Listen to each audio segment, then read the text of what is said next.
Last fall, I received a package. I have to tell you, I receive lots of package, literally hundreds of books every year for possible review in the magazine. But the book that I received in this afternoon, Design Research, was something very different. It was lively, it was energetic, it was really well designed, and I have to say it was really fun to read.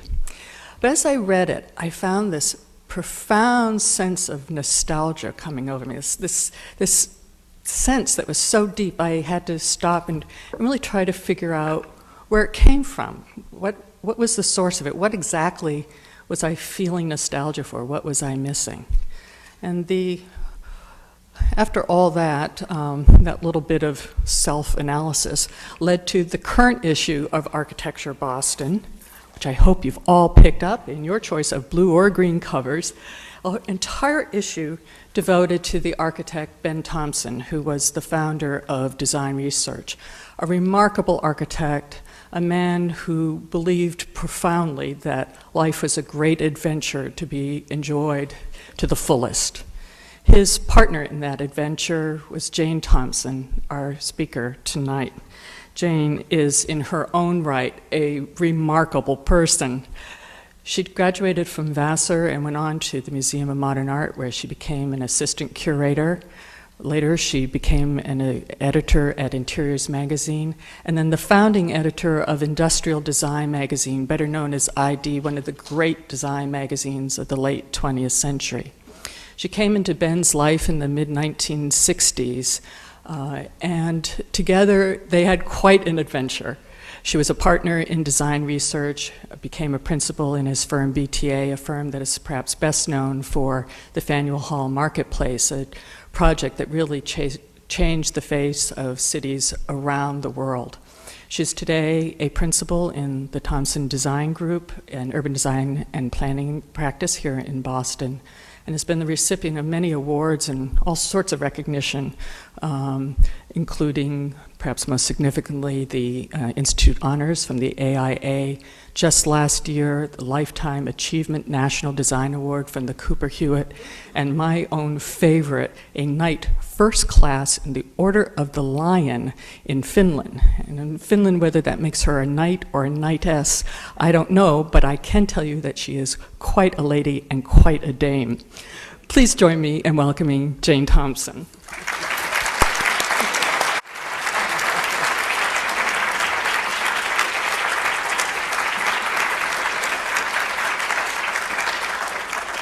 Thank you very much. You forced me to tell the truth about that story. We were both awarded knighthoods by the President of Finland. This was 2000. And that meant that Ben was a sir and a knight, and I was the wife of a knight, which is a madam or a lady in British terminology. And I didn't want to be a lady, I wanted to be a sir. So we had a little stir about that, how to handle this, and someone came up with the idea of Sir Lady Jane. And I've lived by it ever since. I don't think anyone's been harmed by it. Not even the Finns. They were such wonderful people. This is great fun, and I wish I could see you all a little more face to face. I feel that I'm running a 787 here with all sorts of bells and whistles, and I would like to make personal contact.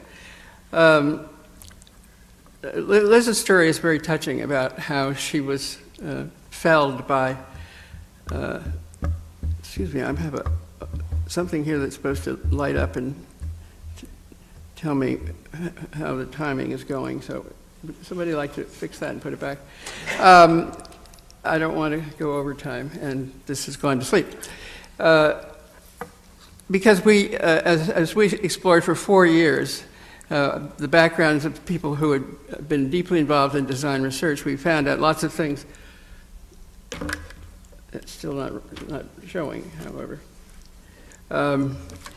Lots of things that no one of us had ever known before. We interviewed over 100 people, my co-author and my staff and so on. And we just found things that were totally amazing. some of them are in the book, and some of them are in a sequel, which will be Ben's story. But one thing we did find prominently, because there were a few cases, is how deeply the experience of being in the DR environment, meaning the stores, any one of them, had really affected people as a life-changing experience.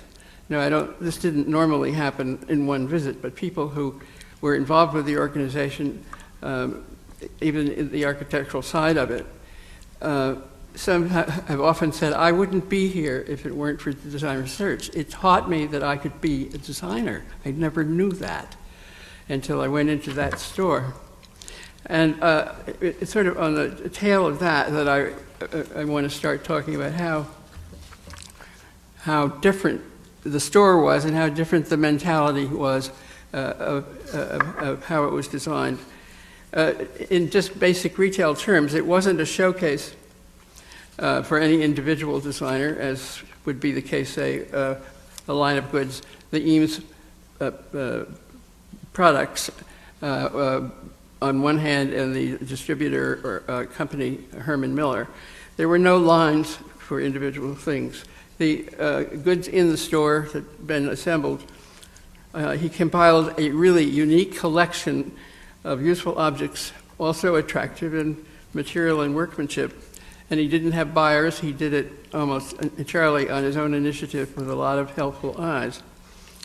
One of his first motives, which I should put up front, is based on his own interest in research and finding about the instincts of people as customers and just as citizens. He wanted people to exercise their own design sense, their creative instincts, and certainly when it came to furnishing houses and offices.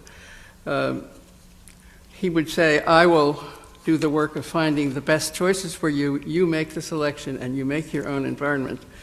And that was not a very common story in the design world. The time we're talking about is directly after the end of the war. The post-World War task was helping veteran families to find new homes and then to find out how to furnish them. And it was a national problem. They had to find good, sensible, quality furnishings which they would live with for a long time and that they would be proud of and that fit in the scale of architecture that we were having to do then.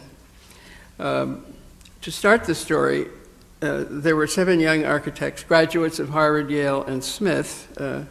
2 of them were women and wives, interested in forming an adventuresome architecture firm based on their own principles: partnership, equality, same for everybody, and social responsibility in the work that was selected to be done. Now that is the way people were thinking in those years, but I don't see so much of it now.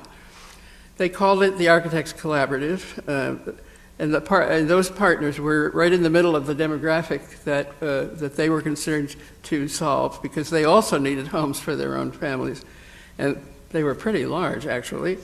So right up front, they agreed to do a prototype community development, which was one of their thoughts, to demonstrate good site planning, community resource planning, and individual architectural solutions in a series of houses of basically roughly the same size, but all different and all showing how the active family planning could be diversified. It was a purely entrepreneurial act. No group of architects had ever bought land and built a community before, as far as I know. Tell me later. I'll get on to that, but I want to sort of start introducing you to the subject matter at this end. Some of you, lots of you probably from across the river, and others will identify the building at 48 Brattle Street, which looked like that about a year ago in the winter and into the spring. That was design research that we called a retrospective 2010. It was a remake of the building as a bunch of us saw it. It was also the 50th anniversary of Marimekko. having been presented and sold in this country, which is what Design Research did. It came together because at the end of a 30-year lease, which Crate Barrel had on that building with the owner, Bill Pooroo, the Crate had a change of ownership and decided they belonged in the mall. They went out and the building was empty. No one ever imagined that that would happen, and it was very dark and ugly and very hard on the livelihood of Harvard Square. So a bunch of us got together who had been previously involved and said, we've got to do something to fill in those windows and bring some light and color to the square. We were all alumni of one kind or another, and we all had day jobs, rather serious ones, but we formed a Saturday all-day task force to meet every week and to do what we could to reactivate the store. We had to assess our own, what you would say, hiding heirlooms, which many of us had and would never relinquish for anything. We scoured attics and barns and brought out amazing numbers of vintage pieces in all categories, furniture and accessories and fabrics, and we hauled them all into the building, to which we had access. And as had been done 40 years before, everybody looked at what we had to show, and then the thought process began. Ideas gelled. Somebody got up on a ladder and started, I was Blaze, got up on a ladder and started hanging things, and we were off and running. It was sort of a kind of cosmic choreography that went on among us for weeks and weeks. Some of the things that we brought from our private collections. Fortunately, we had the good luck of knowing Carolyn von Valkenburg, who was working on a movie on Marimekko, and she had the world's greatest collection of Marimekko dresses. Put them in a van, brought them up. I think there were 250 beautiful vintage dresses, and they went up to the third floor. The ironing boards came out, and we ironed for 3 weeks. And then Susan Ward brought 150 more. But this was the raw material we had to work with, which was quite wonderful. And we were working from our collective memories. We didn't really say what was Design Research. We just remembered it and did things. But I did refer to a little paragraph written in the book which was in progress during this time. Design Research was a warm, eclectic, international version of modernism, one that mixed folk art with Mies van der Rohe, with Noguchi or no-name Bolivian sweaters. It offered customers, whether newlyweds or Nobel laureates, and we had some of each, one-stop shopping for tools to eat, sleep, dress, and even party in a beautiful way. So this is just a physical image. It doesn't tell the whole story. The response, well, I don't have to do that. The response of the public was absolutely amazing. Grown-ups would come and pound on the glass and say, I want that now, let me in. And we'd say, no, it's an antique, it's old, you don't want that. And they didn't take it lightly either. The genteel citizens of Cambridge who'd seen this in many years before would come privately with their little favorite possession and say, I want you to know I have this, and I could lend it to you for a little while. One man came with his wooden monkey, which was a famous icon that hung in the store, and he wouldn't let us have it. He came for the whole day, and we exhibited it, and then he took it home. It had very deep meaning for him, he told us. The new audiences, which are the college-age kids, were stunned. They absolutely had no knowledge of this, where it came from, out of the blue, and they really said, why didn't we know about this stuff? Where do we get it? We've never seen quality like this. And they were persuaded, but they still couldn't buy those beautiful dresses up in the corner there. So it proved that the lasting memory was true, and the lasting appeal had lasted long enough to reach several decades beyond the closing. So let's step back for a moment now, that you see what the locale, that was the last locale, and see who the people were who got us here and why. The 7 young partners that I described thought of teaming up with Walter Gropius as soon as the things simmered down after the war. There were probably some still in uniform. Gropius and his family, as you mostly know, were refugees escaping from Germany by way of England, and finally coming on to Cambridge and Boston so that Gropius could be the chairman of architecture at the Graduate School of Design. He was widely known in Europe at by that time, not really much at all here. Ben, one of the 8 of the whole group of modernists, entered into first discussions. He sought Gropius out on a leave. He was in the Navy for 4 years. Walter Gropius had an early partnership with Marcel Breuer. Breuer had chosen to relocate his business in New York, so he had no practice at that time alongside his role of chairman, and we're now talking 45 and 46. Ben was a Minnesota boy. That fancy family, the house there is his grandfather's. But Ben was really a man of the plains.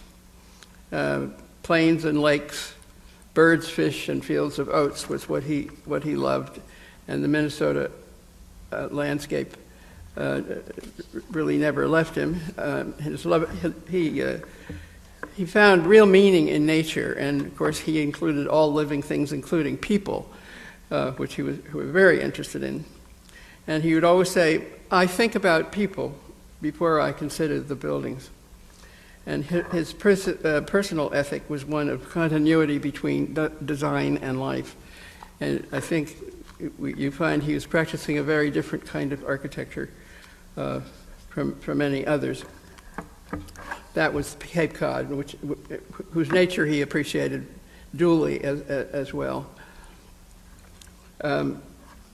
TAC was to be a collaboration. The Architects Collaborative and Walter Gropius shared strong social and ethical attitudes. Again, they were idealistic, experimental, dedicated to things like housing communities, sharing public space and amenities, creating spaces that gave support to a better life.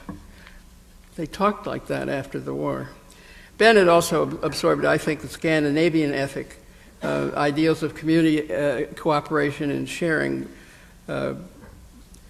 where the whole community came ahead of the individual. I mean, this is a real social belief among the Scandinavians in Minnesota, and he certainly picked it up. World famous as he was, Gropius did not preach about how to design. He said, everything we make is important as utility and quality. And in his early work in the Bauhaus had pronounced art and technology to be a new unity, that we're living in a world of mass production and we must master it without losing our values. And they built their program around that. Now, when the group wanted to have their further discussion with Gropius, he invited them to come to his house in Lincoln, which he had built in 37, 38. They came to this house, which is a recapitulation of everything that the Bauhaus believed. It's an absolutely a marvelous example. And they saw, felt, and learned firsthand what no other architects in the U.S. Ever had a chance to do at that period. The house is a delightful replay of the advanced ideas in Bauhaus home design principles, more modest in size than the models, which were the master's houses built at Dessau for the great modern masters who were teaching there, the Clays, the Moholy Nagy, Feininger, Kandinsky, and so on. And Gropius did this in 1926. So Fletch and Chip and Gene and Ben all came in to the living room and sat on the very tubular chair table that Marcel Breuer had designed and made in the workshop at Dessau in 1926. They were in the real thing and in the ideas of the house itself. That was Ben in front of his house and in his house. And that was Gropius, that was the exterior of the house. And they saw the dining tables and the chairs. There are a few American additions in the pictures today, but not terribly many. Most of this stuff came directly from the Bauhaus. And the great thing I discovered when I really saw it, was that this was a house for him and her, and they were equal. There were 2 seats at the vanity. There were 2 basins in the bathroom, and there were 2 desks and typewriters at the desk in the office, plus all the wonderful collateral things that they love to describe. That's how they lived. And understanding that and seeing that is something that no other group had. They had tapped into, I won't say the mother lode, but the father lode, and TAC became imbued with the Bauhaus culture effortlessly.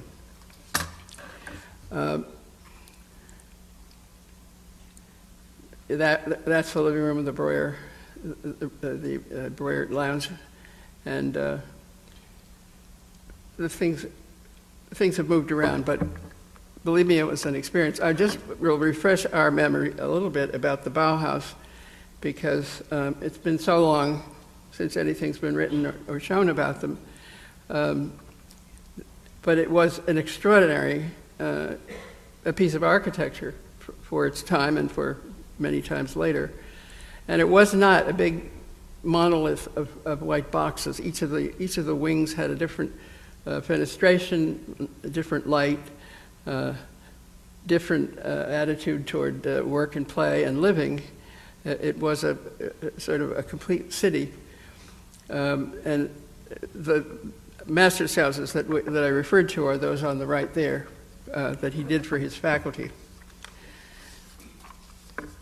So they came finally together. They found some offices. Ben said we had an office over every liquor store in Cambridge before we were through. Actually got feet on the ground. And they were ready to make different kind of architecture as soon as in fact, they already had commissions. Now, architects would know that if you have a resale number, you can take your client to a big wholesale showroom in New York, buy expensive furniture, take a third of it, and send your client home. And it was a good day's work, but Ben absolutely would not do that. He's not a decorator. This is your job. His directive was, I will give you the choices. You make everything around you matters, however big or small. Be the designer of your own life. Given good choices, let it serve you. So they went on and now we're designing these architect small houses while others were doing tract houses, but the need was the same. The need was still to make them livable and civilized. These are some of the houses they did. They're dated 1948. They probably look like houses quite normal today, but that was Bob McMillan's houses on the left. It's a huge vista outlook. They're furnished with what America had to provide almost exclusively, but the indoor-outdoor feeling and the open plan and the whole sense of life was different in these houses. So they were decidedly pioneering efforts. There were a few pieces that he managed to, I guess, get permission to import.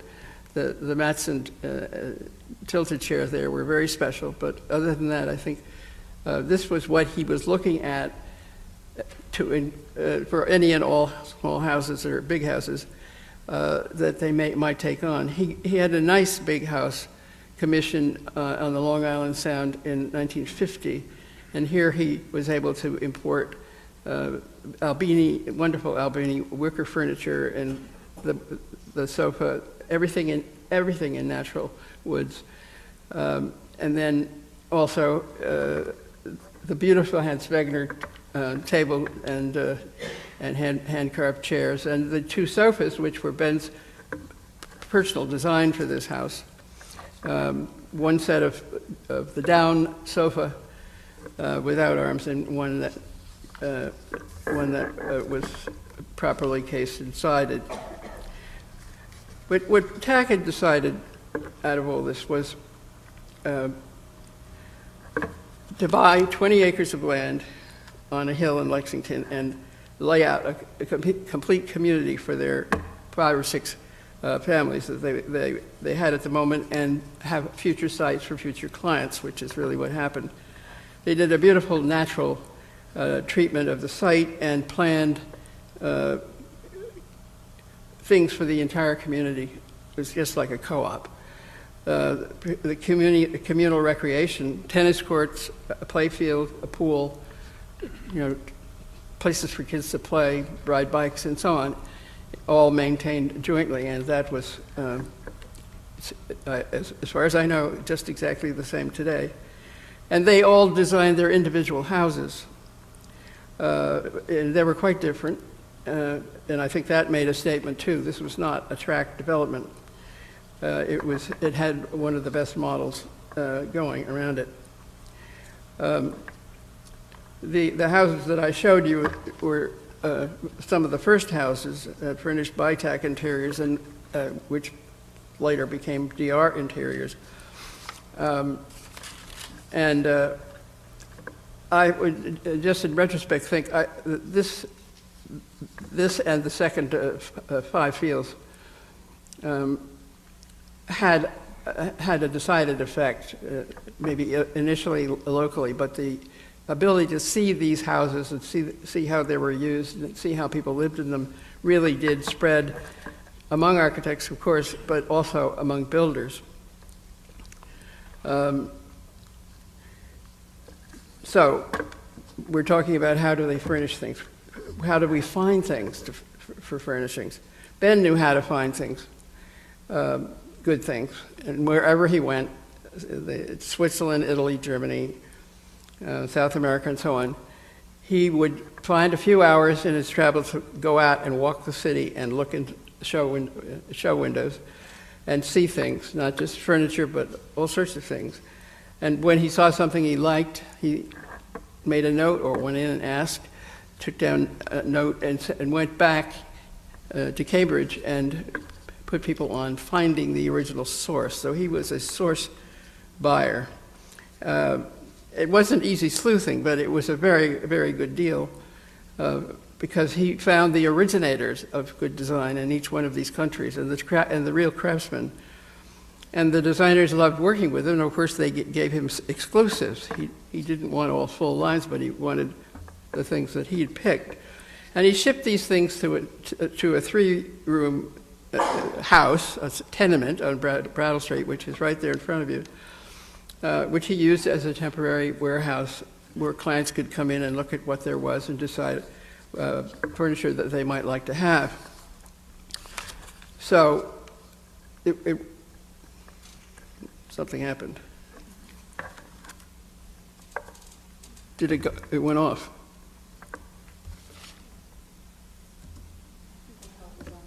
Technical help is coming. I can't believe this.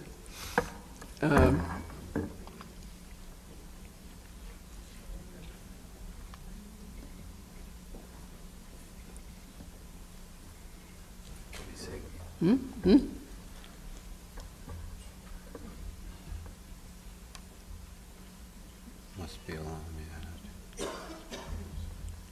It's not already there. It's canceled. There. That where you were? That's where I was. Great. miracles. God, what a nightmare. So it was being stored in this storeroom, and this was Harvard Square, which I wanted to show you a little bit. What Harvard Square looked like.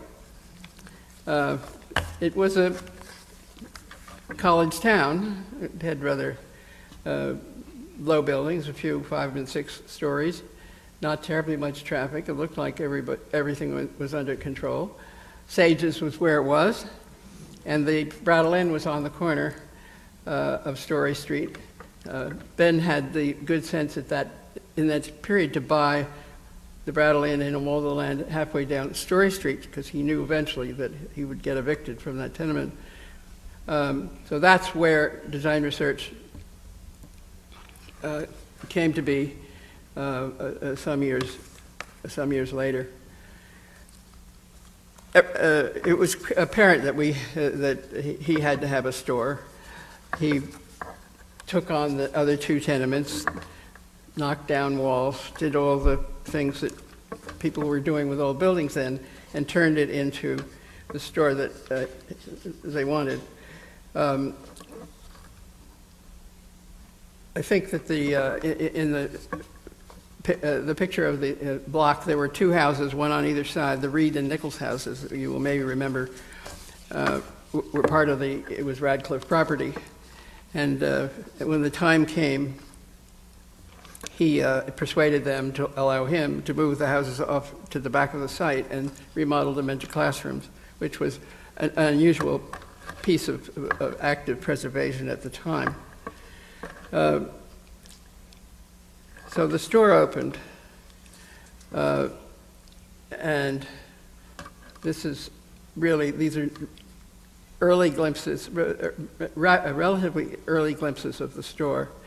The facades changed now and then. The projections were improved. This additional wing was put outside, but out to the back. But it brought great animation to Brattle Street, just those few vitrines, and it brought the neighbors down to take it all in, and some of them really did take it in. And they were later seen trying on hats in Merrimaco. This use of the space was obviously a domestic scale, beautiful room shapes, although they were more open than they had been before. And the things were arranged, the principle of context.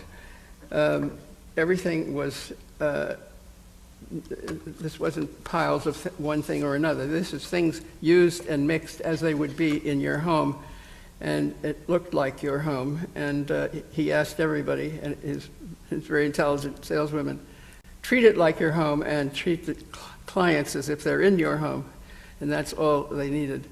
But there was a beautiful array of things, and they got richer as time went on. And of course, the sales girls were never at fault for not looking good. They had a bit of fame about that too. But the ensemble attitude toward display and sales and interior organization. Did you see in the middle picture? There's a table there that was designed at TAC, in the TAC interiors, probably by Joan Sprague. There's 2 Italian chairs there that were among our favorites.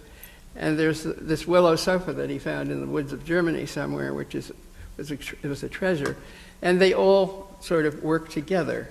There was a certain communitas in the feeling, although they had a totally different origins. The goods were expensive, and everybody knew it, and we understood it at the time. It wasn't the expense, particularly of having made them, It was the expense of getting them into the United States. Customs was enormous and expensive and was designed to keep them out, of course. So Ben found all kinds of things that were offbeat and simple, affordable, the hammock, the willow chairs, and any number of like the lights there were from some hardware store in Denmark, where he persuaded them to paint different colors. And he also had a whole new light for the canvas chair, which became the director's chair, but it was a camp chair, and made up in colors and used in different ways in interiors. It became a total staple, as did the principal's chair, which was given a facelift for one of the academic jobs.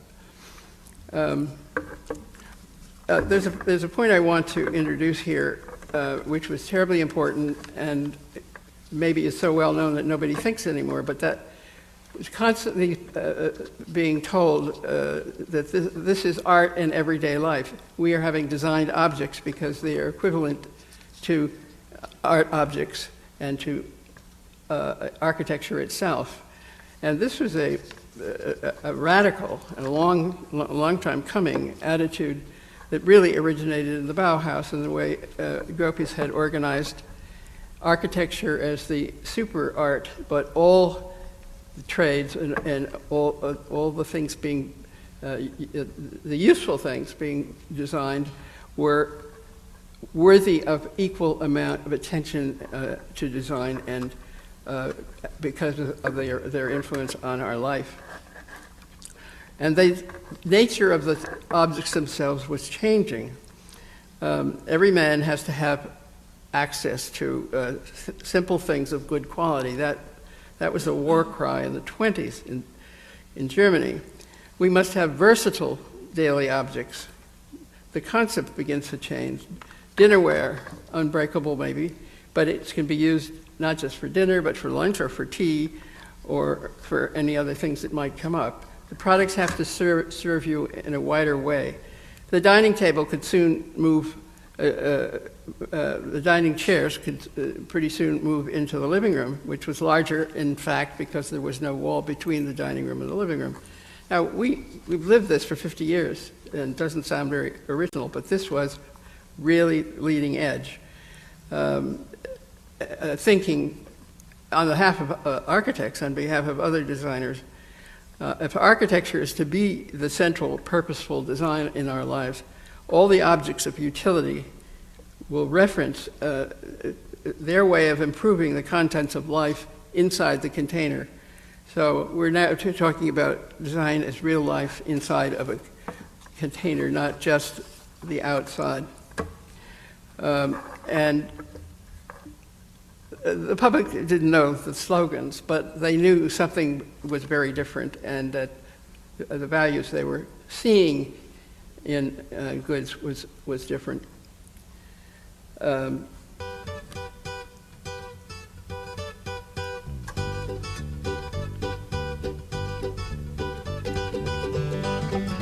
I'll just show you a few more of the old store.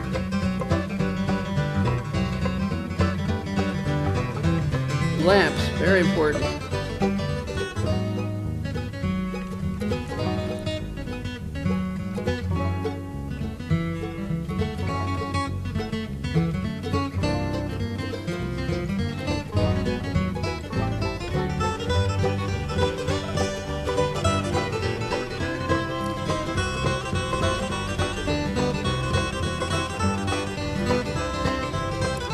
That was a suite of all Thompson design, the butcherboard line and the goose down line. And next to that, the most vernacular things you could find that were really the best.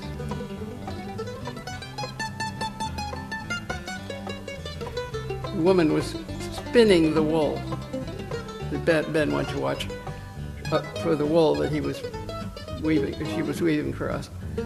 And as a result of that, that was Malta. He found Kilims. Whoever heard a modern architect put Kilims? And of course, gorgeous, gorgeous glassware coming from, that was the most creative material of all, coming from Switzerland and Scandinavian. And of course, glass looks so beautiful in front of light, so the windows were always mounted with the best glass pieces. And there had to be a kitchen shop. This was a very complete home, and the people who manned it demonstrated it and knew what they were selling and how to use it. So here we are back at the store in '58. '58 was the year of the Brussels World's Fair. It was a very important fair, and everybody went, and so much stuff had been lost during the war years. I went because I was editor of industrial design, and I wrote 2 whole issues on all of the pavilions and designs. Ben went. I didn't know Ben, didn't see Ben. He was there in the same pavilion because he was making an exhibition of finished crafts. The ones you see there were prime examples. And he was, of course, very, very attached to the finish idea.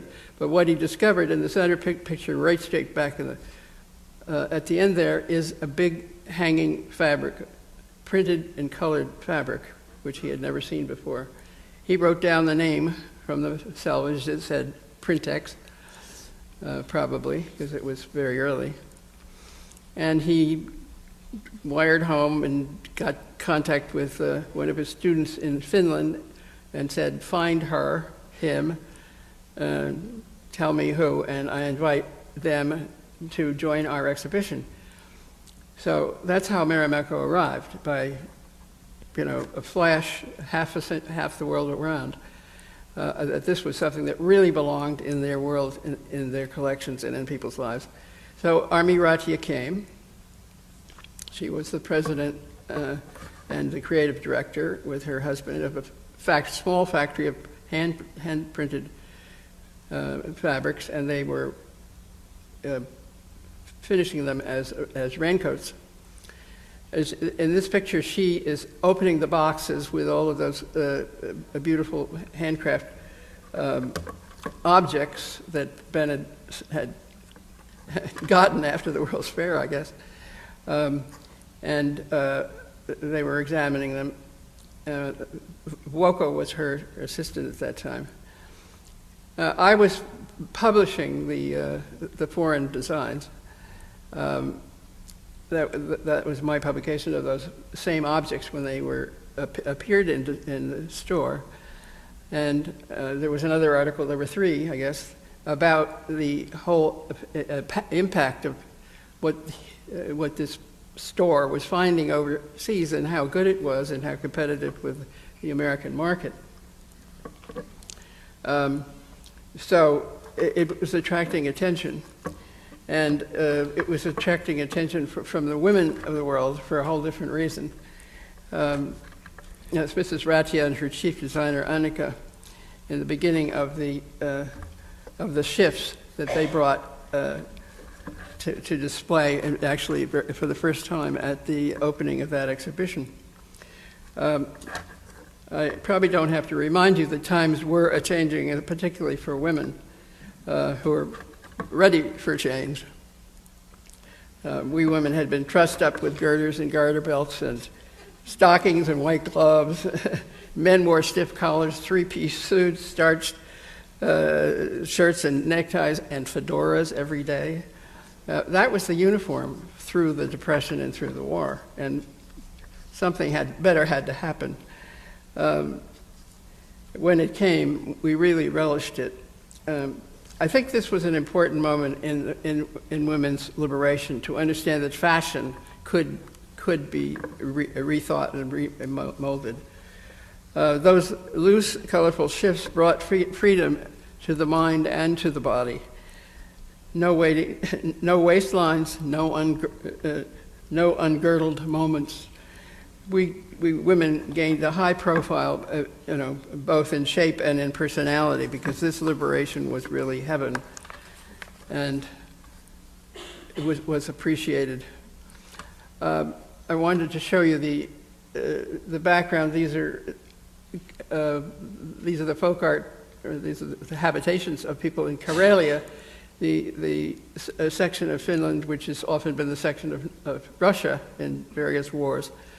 But they had a really bright spirit about color and decoration and pattern, and all of this was feeding back into their native design programs. They had these were simply posters for some of the exhibitions that they'd entered into throughout Europe, even in the 40s. I mean, they were not asleep. They were into the modern movement much ahead of America, or even in some of these other Scandinavian countries. And you can see it was objects, it was Arabia, it was Virkula's wood, it was glassware. Everything they did was really kind of extraordinary. And I wanted to say that I think that the Karelia folk forms and the folk spirit were and still are in the native blood of Finland. And by the way, the blood is not Nordic. They are traceable to Hungary and to some Oriental heritage. So they have a very different spirit from the other Nordic countries, although they do collaborate. So Marimekko came on, and they then developed forms that would adapt to the colorful patterns that they had of their own. And they put on a show for the world.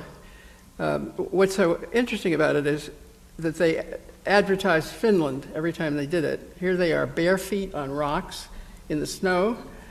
This is their landscape, or in the cornfields, or at the shore.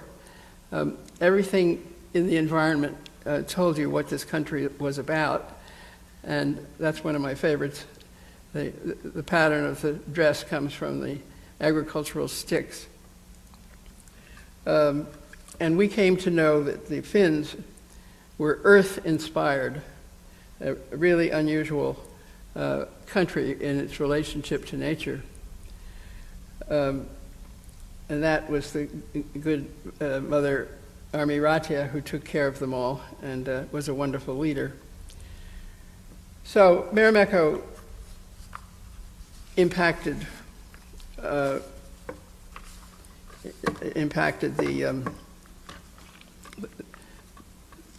community of Cambridge, for sure.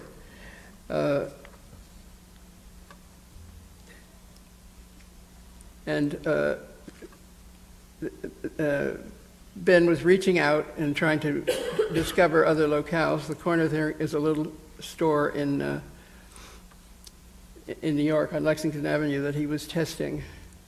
And Marimekko was getting its full view of publicity and attention and love and admiration. And I'll just show you what it began to look like. It was a really major movement. That was the department. You'd be like heaven to touch. I wanna hold you so much. At long last, love has arrived. Got the man off the street. And I thank God I'm alive. You're just too good to be true. Can't take my eyes off you. Pardon the way that I stare. There's nothing else to compare. Ben wasn't modest about showing his models. Put them out in front. There are no words left to speak, but if you feel like I They went in to try it on and see if it was me. You're just too good to be true. Can't take my eyes off you. When a new collection came in, they went out on the street. Brattle Street was our runway. They strolled around and brought a lot of people behind them. We went down to Haymarket. And those were the Woolings, which were gorgeous.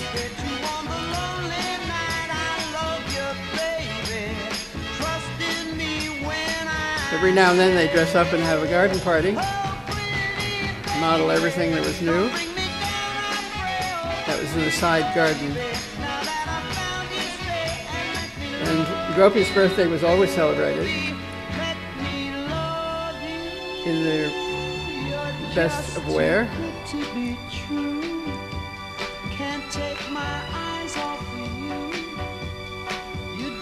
They had parties for children too. The kids loved to dress up. And it was very sturdy and very washable and completely practical. And I thank God I'm alive. You're just too good to be true. Can't take my eyes off. The toy corner had beautiful handmade toys, lovely objects that many people kept into their lives, just as designs.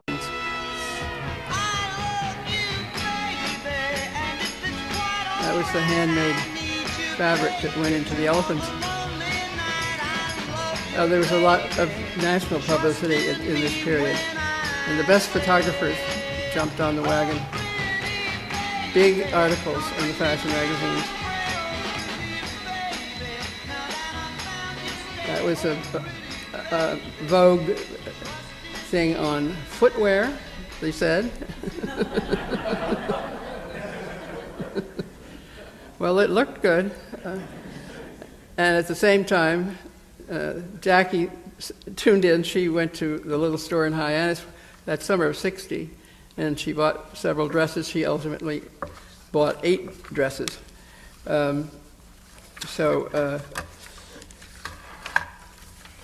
That became very famous, and it was noted all over Europe too. That was a world famous photograph, all taken in the town of Porvoo.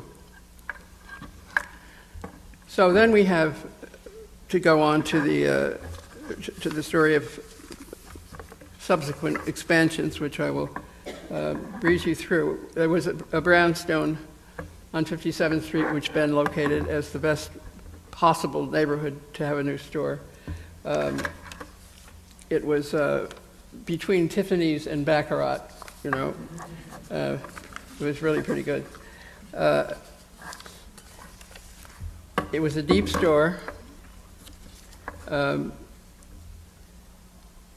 He had artist exhibitions, of course, in the window. That was Barbara Stauffacher's work in the mid-'60s. And you can see it's 100 feet deep and 20 feet wide, and not given to easy circulation, but it had 4 floors, and the designers figured out how to get people to go upstairs and use the entire space. And it was really a knockout. I have a quote from Alan Heller, who provided the Heller dinnerware at a later date, and he said, I nearly fainted when I walked into the store from the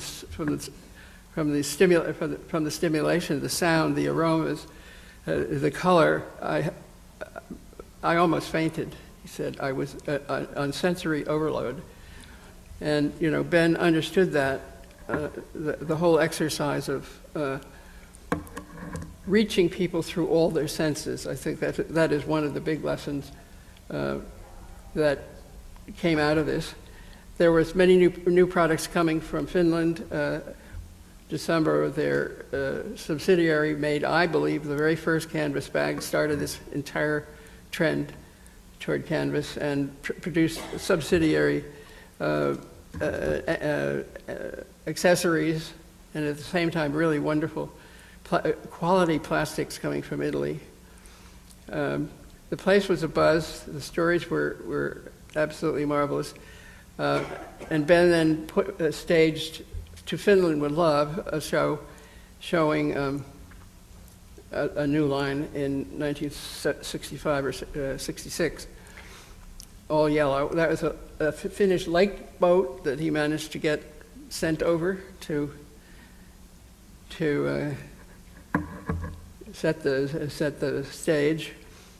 Yellow flowers everywhere, and a great fashion party with the models strolling through the center of everything, and the usual good smorgasbord spread of akvavit and everything else that you would possibly want to eat. It was a pretty sexy place, and very successful. And meanwhile, William Roth from San Francisco had courted Ben to come and be the anchor for his proposed remodeling of Ghirardelli Square. Ben was doubtful, but Bill persuaded him, and he became the tenant of that clock tower, which was a very key position in this wonderful restoration that Bill devoted himself to. We had the tower, but we had that whole big ground floor. Totally different exercise from the other two spaces. This was high ceilings, big windows, lots of versatility in the spaces, and everything worked everywhere, as opposed to the 3-story walk-up and the 100-foot ground floor of the other spaces. But somehow each one of them became a very clear and comfortable and identifiable place with lots of flexibility from the very products that they were selling. In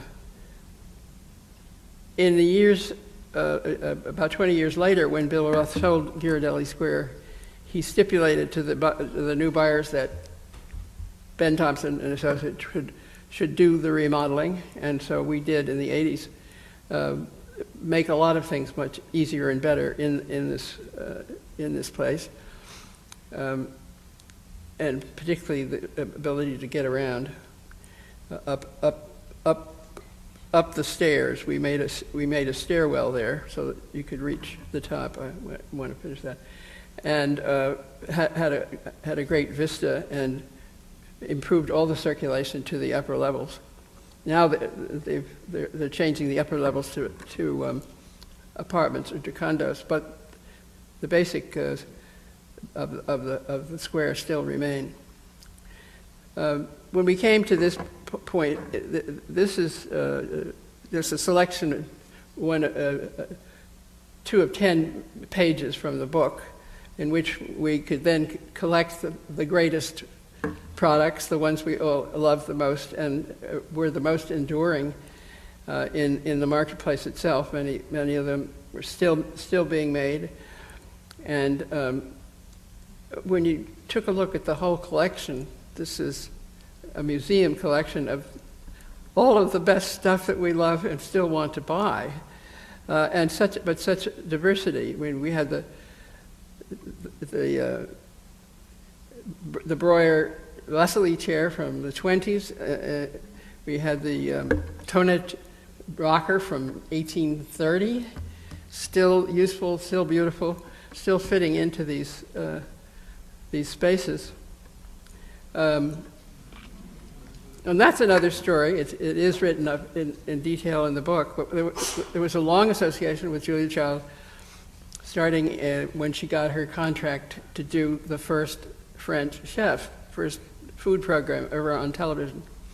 She had no equipment, public television had no money, and she came to us for what she called her battery de cuisine. And Ben said, "Sit down and tell us about it. What do you want?" She did. She brought the menu. She laid out all the dishes, the pots and pans, and everything she would need for each show for 4 years. And a nice little team of girls got it all together, went out, set it up, made the mise en scène. You can see in the middle there, that's the Diesel lamp, one of our favorite lamps, the Marimekko fabrics hanging in the background. And Julia got an Emmy in her 5th year, and public television said, oh gosh, maybe she's important. Maybe we can buy her some pots and pans. And they did. It was absolutely astonishing. But it was we found this from interviewing one of what had been one of the leading salespersons who was living in London. And she told us this whole story, and we backed it up and talked to Russ and the whole crew there. Of course, these girls in beautiful dresses came out and saved us. They made it look as if we knew what we were doing, he said, in the television program. Oh yes, there was another building, yes, the Cambridge headquarters. Before that, I wanted to read, too many papers here. I wanted to read one statement that he made about real research, because I mean, we get back to this. This is design research, and this is what Ben was thinking. He said there is real research, and the things we thought about in our architectural practice, that was the origin of the research. We thought about people and how they used space and how they interrelated. It provoked us to think a lot about people who really inhabited architecture, whose bodies inhabited furniture, and we made and commissioned furniture to accommodate them. We considered that a lot of early modern furniture was much influenced by Oriental thinking, and whether that was on Rietveld, Wright, or Mies, it came through, and it proved formal and very uncomfortable. Often too heavy to shift around in a space, while the classic Tony Bentwood with its springy back would accommodate your body, and it was light enough to pick up with one hand and move the seating closer to another group. So it is the secret of a sociable room, because people can pull up, groups can grow, and that makes things and interactions happen. That's the message. The DR sofa stuffed with real goose down is not a pristine shape or a sculptural object. Quite deliberately not pure, which describes the sensibility behind my aesthetics, he said. Hear that, not quite pure. The frame was simple. The cushions always appeared to have an inviting, rumpled look, like me. And it said, just come, sit, and relax. I think that says, again, the message of what's in the box, what's inside it, what the content is, and what the people experience is really what is dominating the procedure here. So I will show you how we started to design the new building. We had noticed that the Radcliffe was taking that site, and went to BTA and imagined this, that only Ben could imagine, this glass box, which is not a box. I won't go through, we didn't go through this. All you need is love. We just get you to the process, which is we moved across the street.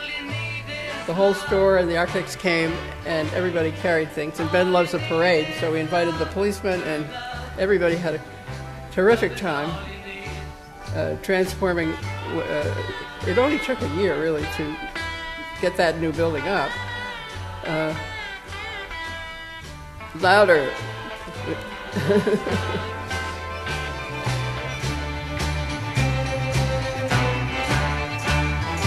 All you need is love. This is really it. All you need is love. Here comes the sofa. Yeah, Love, big time. love is all you need. And then there they are. The stuff is in the middle of the room, and they're starting to think about what to do next. Nothing you can see that isn't shown. But there's some partying was had. No way you can be that isn't where you're meant to be. It's easy. There we go.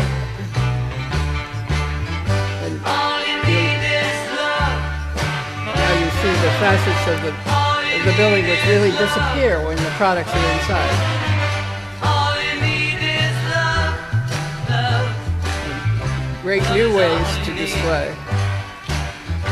All you need is love. All together. All you need is love. Everybody. You gotta believe it. All you need is love, love. Love is all you need. Love is all you need. Love is all you need. Love is all you need. Love is all you need. Love is all you need. Love is all you need. Love is all you need. Love is all you need. Love is all you need. Love is all you need. Love is all you need. All you need. Love is all you need. Yes, it is. Love is all you need. So that's the message. Love is all you need. I think it's the best. It's the best message. That all those efforts and all that contrary thinking, I think we call it alternative modernism, said that modernism is not a style. Modernism is a way of thinking about the problem and researching the problem and informing yourself of what the customer and the client and the society itself needs. And that, I think, is what Ben was living out in every dimension of his work. Thank you.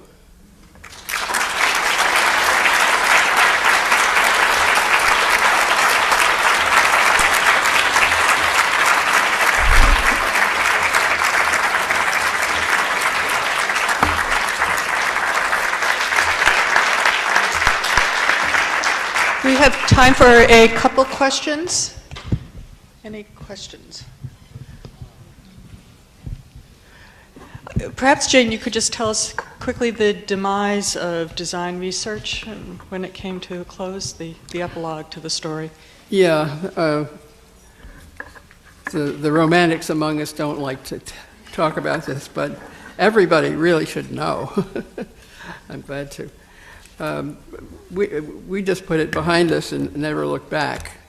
We were, the minute we lost the store, but the story was this. There was a stockholder. He had been, he lived on Moon Hill. He had gone to the Harvard Business School, for sure. And he had just gotten very rich by taking a small company, National Semiconductor, to Wall Street and making his fortune. And he had that in mind for everything that on the landscape after that. We didn't even know about takeovers and things of that sort. One didn't live in that world. However, we made a deal. We had a contract with him. We put our money in. We refinanced, built the building, and he managed to have a paper that didn't have a signature on it. He was going to do it next week. He never signed the paper, and then he hired a new president and told Ben to get lost. And at this point, the board and other friends got busy. We got lawyers. We had a lawsuit, and the judge was a rather simple-minded person. Said, "No ticky, no shirty." You didn't get the signature, so you have no deal. Never mind what he took from us, which was everything. All the money, all the stores, all the contracts, all the designers.